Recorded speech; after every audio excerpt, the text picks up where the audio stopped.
we're going to learn the simple way of doing payroll in Myob. Perhaps you've got a new job and you're stuck and you have no idea how to process pays. So assuming everything has been given to you, all information provided, I will show you how to go about processing pays in Myob. So let's get started. So as mentioned earlier, today we're not going to look at any leave payments or any long service leaves, sick leaves, RDOs, any of those. We're only going to look at assuming that somebody's worked certain amount of hours and that's what they're going to get paid. Step 1 is to go to the Payroll Command Center and click Process Payroll. And this is how the Payroll Command Center looks like. Now, step 2. This is where you have to choose your processing date and the week you are processing the pays for.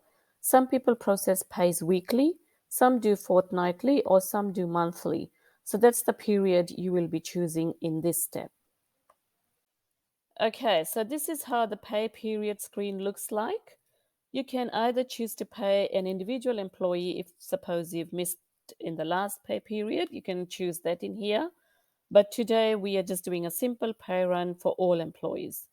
So choose all employees paid. We are doing a weekly pay run, but as I mentioned earlier, it's totally up to how your business processes pays. So you can do weekly, fortnightly, or monthly and choose from the drop-down menu here.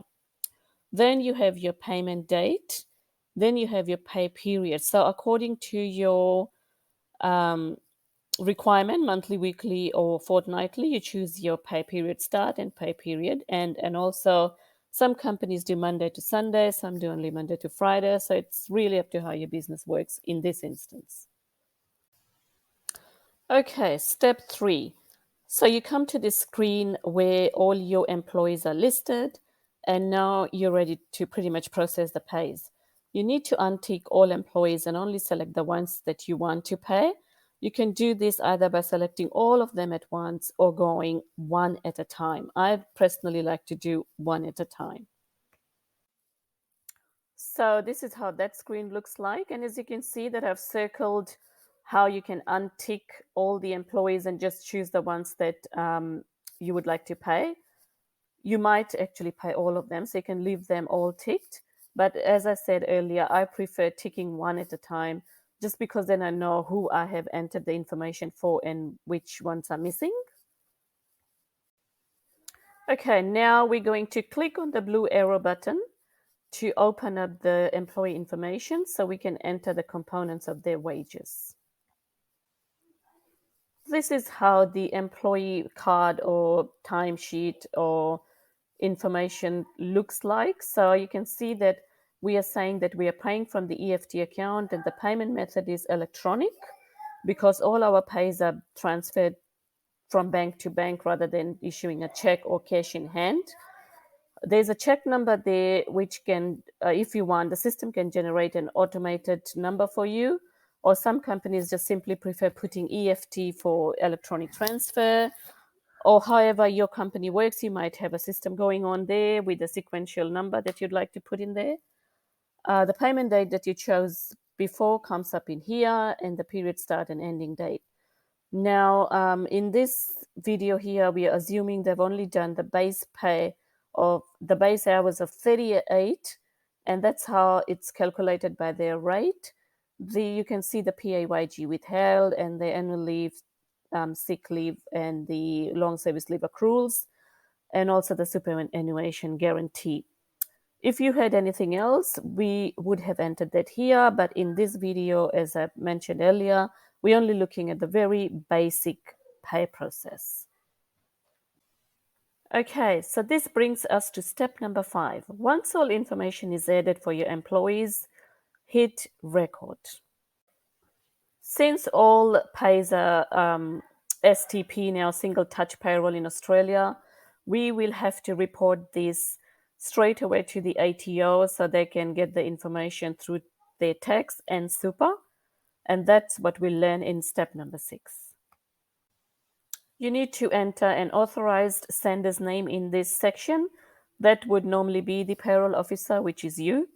Or if your manager prefers their name or the owner's name, you can enter their name here and click send.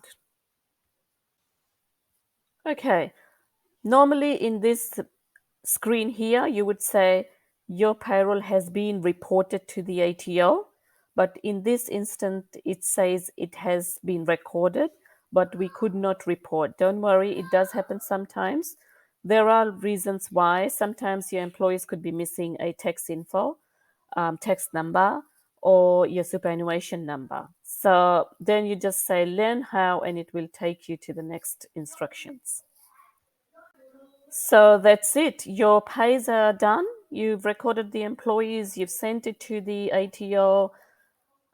Your pays are sitting in the electronic file ready to be processed into the bank.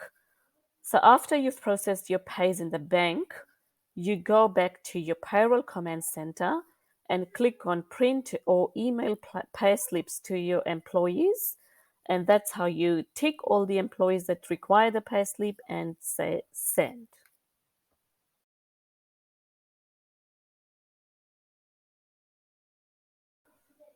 I hope this video has been helpful to you or somebody you know who was struggling how to process pays in MYOB.